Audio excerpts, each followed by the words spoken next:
You are listening to an American Free Press podcast. Joining me on the line is Sofia Smallstorm. Sophia, thanks for joining us today. You're very welcome. Thank you, Dave. Sophia, you did a PowerPoint presentation recorded in front of a live audience at ConspiracyCon in early June 2013 entitled Unraveling Sandy Hook in 2, 3, 4, and 5 Dimensions.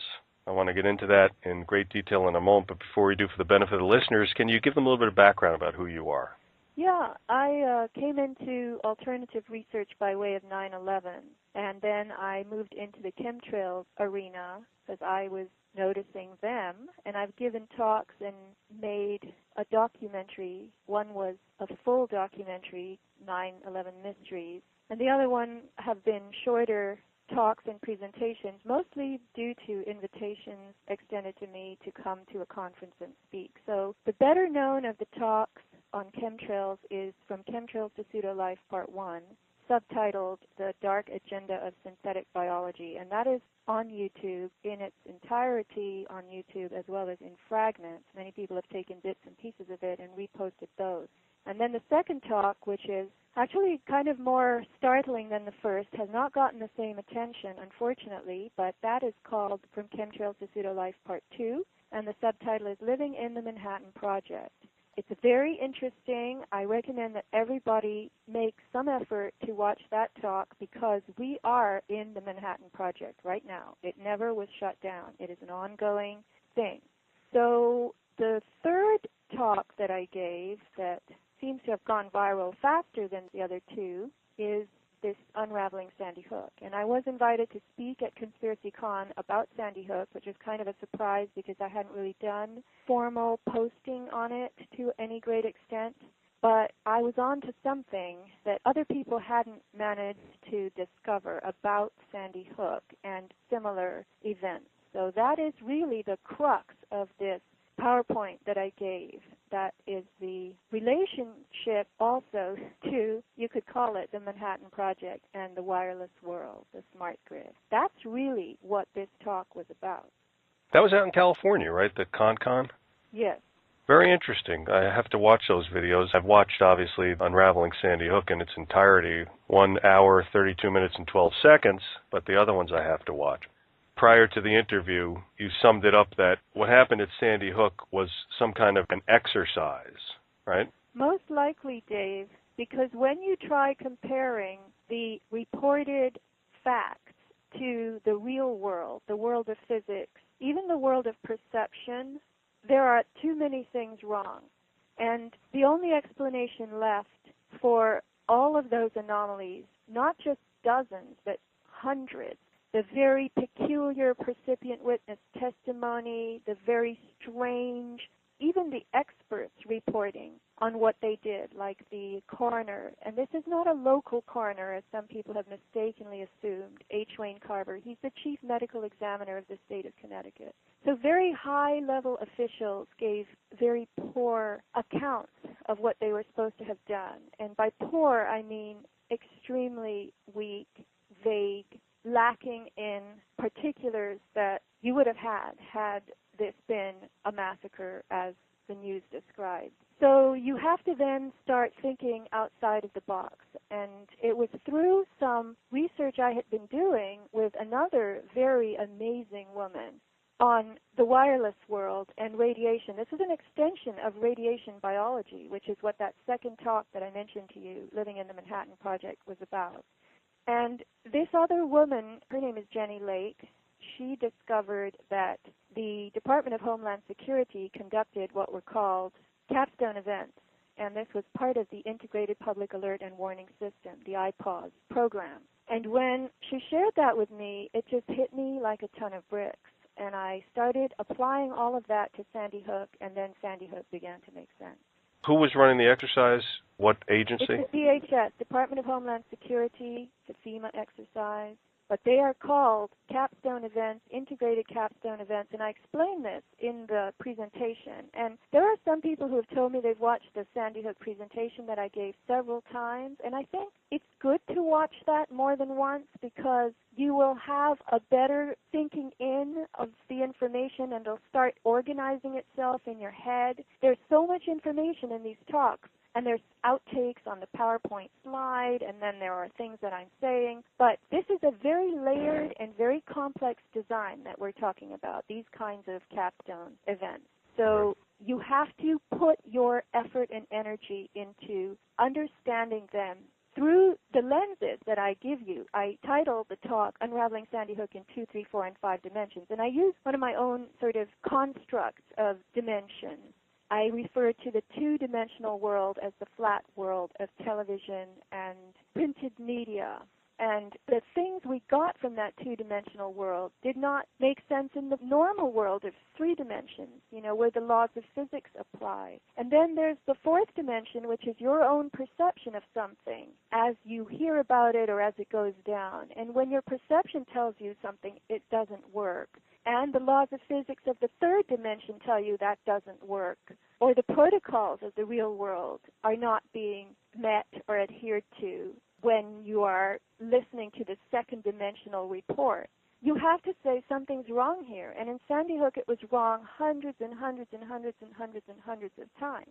So it doesn't work in reality as we know it. So it was something else. Mm-hmm. You see, when I had to give this talk at ConspiracyCon, I was giving it to a sophisticated audience. Most people in the audience already knew something about the anomalies of Sandy Hook and were suspicious of it. So I had to tailor a talk that would take them to another level. And I also had to do more than what was being done in the research on the Internet, because I wanted to really lift the understanding as high as I could. So my Sandy Hook presentation is built around this concept of dimensions, just so we can discuss all of these false flags, if you want to call them hoaxes, deceptions, with a new kind of language, if that is people's preference. And for a while there, in the wake of the talk, I was getting a lot of feedback using my own dimensional examples and language and references. And, as things go, that has kind of died down. But the feedback on YouTube, once it was posted, which was back on November 5th, and it's had, I don't know, it quite reached 150,000 views, but it was 140,000 something. Yeah, right now it's 146,000, and, well, it was 76, now it's 84. So it's growing as we speak.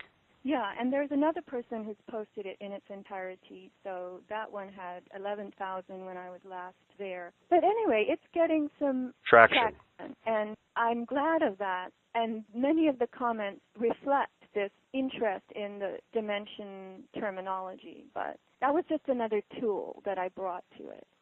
Mm-hmm. Yeah, it's very important because everything, I think, should be questioned and examined. Okay, Sophia, so if this was a DHS or a FEMA exercise, can you let the listeners know about some of the major aspects of the exercise? How do they pull these things off? First of all, I'm going to go right to Jenny Lake's blog, and I want people to go there if they want to learn more about many things. jenniferlake.wordpress.com. Integrated Capstone Event, and this is from emsworld.com. You'll see the link there. It's called an ICE, and the definition in this article titled FEMA's Integrated Capstone Event Expands Training for Responders. You see, these are training exercises, and they're ongoing in that, I have to say this now, and I want you to really think about it. We, too, are being trained. Means are being introduced by way of these exercises and the news reports that follow them, and the modeling. This is very important. Modeling is delivered through the participants, the survivors, the witnesses, the television anchors, and we are being shown how to behave in the wake of a tragedy, personal or otherwise. You will see on the news when there is a torrential flood somewhere in the country, and I hope your listeners are aware that much of our weather is engineered. So these man-made floods created by torrential rains, created by diverting atmospheric moisture, concentrating it, destabilizing it, and then dumping it on a region. And people's houses are washed away along with their cars. They barely survive the event. This is a dramatic loss of property. You could say a loss of wealth. It's also called population dislocation. I'm laughing because it's mind-blowing. And they stand there in front of the television camera and they say, it's all good. I'm here. I got my dog. I got my wife. And we can start again. You see, and that's what America is being treated to. Catastrophe over and over and over, and instead of reacting naturally to it, you're being shown how to accept it. That's the new form of courage. Just take it and keep going. And for these catastrophes that involve loss of life, children being taken from parents by a madman, a shooter, who broke into a school, etc., etc., this is all the willingness to forgive and so forth is being modeled for us on television, and that is societal training. So training for responders in this article title is not just first responders, the uniform-wearing elements of our world, but it's for us too. We are responding. These are social training programs. So the integrated capstone event is integrating multiple courses into a combined event because it replicates what will happen in an actual community. So these are rehearsals. They are actually programming techniques. How do they actually pull them off?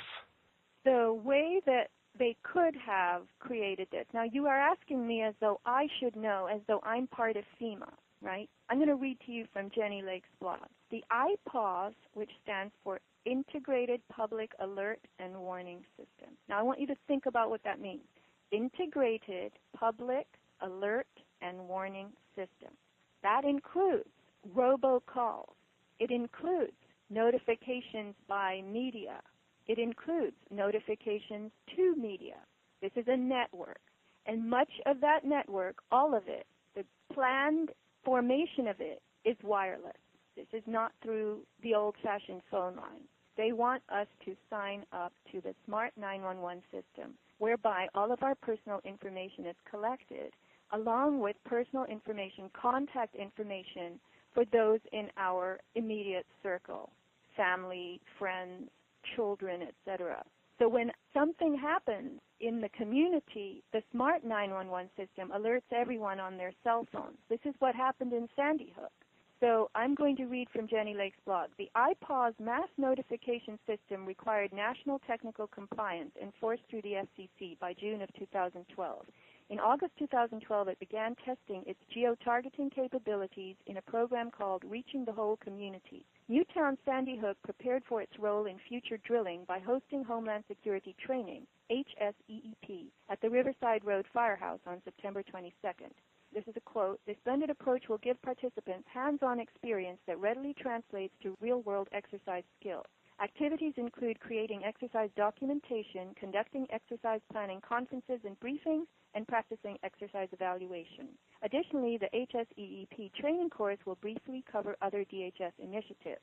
So no one in authority, no one in government, no one in media is claiming or stating that the Sandy Hook shooting was a capstone event, but it bears the requisite details of just such an expansive drill, including the known priorities of the DOD and DHS. Mm-hmm. This Jennifer Lake, it seems like she doesn't really post anymore, right? Unless I'm looking at the wrong thing. October 20th, 2013? Are there any newer entries, would you know? Or She has taken a break to Okay. do more research and more organization and preparation. She has another blog, polioforever.wordpress.com, which is also about radiation biology. But that's where her research into polio took her. It took her into the world of nuclear testing and bomb making, and then it took her into the wireless world. That is another expansion of radiation biology. And I'm glad you brought that up because that was something that I wanted to ask you about, radiation biology. Can you give a definition of that, exactly what that is? Well, it's a term that we are using for the study of and development of methods of inducing radiation, experimenting with it, and observing its effects on the population at large. So when Marie Curie discovered radium back in the 1800s, that's when this was all born. And back in the 1800s, everybody played with radioactive materials. Everybody had X-ray machines. Electricians had them. People were irradiating other people for the common cold, the headache, for 30 minutes at a time. And these people began to die and have limbs amputated, the subjects of such experiments, many of whom were the assistants of the principals and scientists who manned this research. And it progressed into development of the atomic bomb, and that was, you could call it, the ostensible goal of the Manhattan Project. And many people believe that the Manhattan Project was shut down after the 1940s and 50s, but it wasn't. It went on. It went on. It had a medical division that was enormous, that has generated many of our universities, such as the UC University chain, University of California, many of our research facilities, such as Salk Institute, Sloan Kettering in New York, our research hospitals, research universities and facilities, and defense. Many of the defense centers, Los Alamos, all of these kinds of organizations and institutions, they're all part of Manhattan Project. And Manhattan Project has expanded now into wireless radiation. And Newtown was an experiment in wireless integration and alert, as we see it. So there's a possibility that the entire event was done on a stage and nobody died. Well, when you have a media that is this advanced, when you have the kind of information dissemination that you have, video techniques, and willing compliance by key people in media who are very, very high up, I'm talking about the big-name anchors, you don't have to create catastrophe on the human level. You can create it in the 2D world, the fictional level. When I conceive of how a capstone event might be arranged, you have a pyramid of teams. If you remember your study of the pyramid that's on our dollar bill, for instance, the all-seeing eye is at the very top. That's actually the capstone of any pyramid, that top triangular piece. And then in these events, you've got layers of teams underneath, going all the way down to the public. And in the midsection, you might have, for instance, state police or local police, highway patrol, you'll have hospitals, you'll have the doctors in the hospitals, the hospital responders, the EMTs, the ambulances, and within each layer is pyramidic as well. So you'll have people who are in the know that this is an exercise at the very top of those teams. But then everybody else will be responding to training. So that's the integrated capstone event. It's an incorporation of many different teams, each with its own knowing and unknowing participants, and they're all responding to training and to events that occur in the exercise. And they're using their best judgment, they're using their professional skills, and all this is being observed. And the thing is ongoing. The way that we are responding to Sandy Hook today, in the form of these accepted beliefs, or you could call them memes, is part of the observation platform. They are looking at us. They are watching the way that we're blogging and we're talking and the interviews we're giving. And they're watching the public's willingness, for instance, to submit to increased mental health evaluations as a part of gun control or qualification to do this or that. The schools are changing. The whole nature of school patrol from inside is changing. They have something called now school resource officers who combine training in psychology and law enforcement, and they are going to be incorporated into schools as staff, and they will watch for bullying and be on site in case there are any shootings, et cetera, et cetera. So the tightening of our society is a response to Sandy Hook. So Sandy Hook didn't end. It's still ongoing, and we are being observed. Mm-hmm. What's the upshot of it all? I mean, they want to simply monitor the public reaction to these type of events and then go from there? Each time you have an event, you will have a reaction, and then a solution will be proposed. So Sandy Hook, a mass murderer gets into a school. There are so many angles to this that I'm just going to talk about the gun control angle. So the reaction from the public is, oh my God, look, his mother took him to shooting ranges and she gave him guns, and he was an autistic child. He had his own mental issues. So we need to restrict guns, particularly semi-automatic weapons and this kind of thing. And then that itself creates a huge reaction of pushback. And what the American public then agrees to is the mental health tightening, the checks, the evaluations. There's now going to be a new explosion of experts who are qualified and trained to intrude on our lives on a regular basis, to evaluate us for fitness, mental health fitness. They call it behavioral fitness. This is all new. So gun control seems to be, at first, the reason something may be engineered, but ultimately it isn't. This is the typical spectrum play. One thing on one end, it's opposite on the other end, and then a compromise that's arrived at, which in turn goes to the extreme side of the spectrum as a problem. So it's the problem, then the reaction, then the compromise that's offered. And this is how you move society along into controlled change. So if someone wanted to get more information about this, really beef up on it, where would they go for that? Well, I mean, watch my presentation again and then start looking into things like Hegelian dialectic as a form of controlled societal change. Look into social engineering. Start reading Edward Bernays. You're going directly to the source now. Go to the DHS website. Read its own descriptions of its capstone events. Google all of this. Once something clicks in your mind, then you get on the Internet. That's why we still have the Internet. We can research. We can, for now, go back and even read books about some of this stuff. There are plenty of people who have written on social engineering. Study the changes in the school shootings from Columbine to now. There was the Dunblane in Australia. There was Virginia Tech. Start looking at all those events because there's been a progression. They're not all pulled off the same way. There are changes. There are modifications. You have a public that's increasingly willing to accept things on face value. They don't go anywhere beyond what they're told, what other people tell them. They become frightened. I mean, this is the sheeple, and they don't question anything. We have been reduced now to human beings operating on the lowest chakras, if you want to bring in another kind of language here. And we don't use our higher faculties. We don't use our perception. Our perception is shot. It's gone. It's finished. As long as somebody smiles and tells you it's all good, you believe it's all good. So we don't have a discerning public, and they can be told anything, and they can be herded into any new trend, and they are more easily trained than mice. No, I agree with you 100%. I'm just wondering how it was that this happened so effectively and quickly. It didn't happen quickly. It happened over generations. It happened through television. It happened through movies.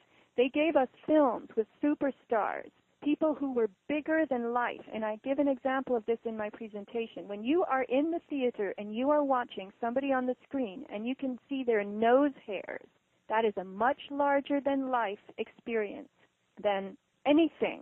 You don't ever get a person that's that gigantic in front of you. And imagine how that influences you, the emotions they have, the things they say. These are all programming techniques. Now they've made televisions gigantic. Televisions are, 5 feet. Diagonal measurement, they might be bigger.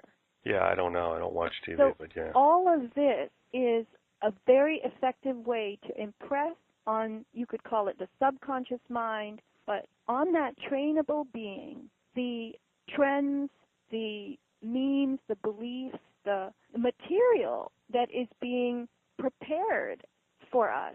And people go into a neighborhood, walk around in the evening and watch all the flickering coming from the windows. Everybody wants a TV in their room, and now you can watch TV on your iPad, and you can take it everywhere with you. But it's not even just from TV. It's from the way the behaviors people pick up, and then they model to each other. And one of them is the belief that things happened in Newtown. I mean, I was personally thrown out of a research group here because the person who was leading it grew up in Fairfield, Connecticut. And she told me it happened. I know people who live there, and so it happened. What happened? Something happened. Yeah, and I said, we don't know what happened. That wasn't acceptable. Wow. Well, once you start looking at the actual facts that we were given and you compare them to the protocols that are put in place, and Wolfgang Halbig, whom you interviewed, is a very good deliverer of these kinds of comparisons that don't match and they don't add up. he has a unique background. He comes from school administration, school safety consultant. That's what he is right now. He trains people in school safety. He travels all over the country. And he was in law enforcement. He was a Florida state trooper. He was a homicide investigator. He is thoroughly, thoroughly trained in all this stuff. And yet, to our knowledge, he's the only person who's come forward and demanded this information, who has these overlapping credentials, right? There are law enforcement people who've come forward here and there. There's a guy on YouTube. Come and Get Him 1776 is his channel. And there's another guy who I have spoken with who is in law enforcement in Connecticut, and he works for a firearms company, and he sees all the way through this thing. And I've talked to people who are in the firearms training occupation who see through this thing. But people who don't have that kind of skill or background or don't have guns or know anything about them, they can't see through it. Is there anything else that you'd like to bring up for listeners who might be interested in actually digging in a little deeper into this topic? Well, I think that the article by Jim Fetzer, he was the principal editor of the article, although other people contributed to its writing. That article, if you take those top 10 reasons, and there could be 10 more and 10 more and 10 more, and, you know, somebody I know proposes that we do another top 10 and another one. And you can write about this forever, but ultimately you have to start going into each of those areas because it's like a pyramid itself, and looking at the content of that argument and then drilling down and down and down. Because remember, this has taken years and years to develop. Where we are today in the world is so different from where we were 100 years ago. If you want to start studying how we got here, you have to look into history itself and the nature of news reporting and the kinds of events that have been thrown at us. 9/11 was huge, and it altered the perception and the belief system of many, many Americans, and it put a tremendous amount of fear into them. Fear of the other, the terrorist. Now you have fear of our own family members. This is the new gear that we have gone into. Reason to fear our own loved ones. Yeah. Sofia Smallstorm, I want to thank you so much for the time you spent explaining all this to the listeners. It's really interesting stuff. I'm glad you're digging into it, and I'm glad you're sharing it with everybody, and I'm looking forward to talking to you in the future. Sure, no problem. Thank you, Dave. That was very nice of you to invite me.